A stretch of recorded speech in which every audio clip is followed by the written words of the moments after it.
Karantau madang di ulu, bambu ngobalun,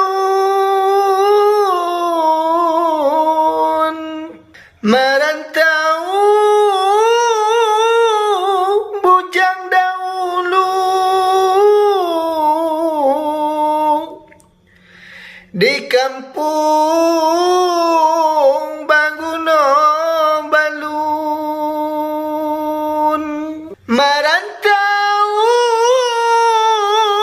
bujang dahulu di kampung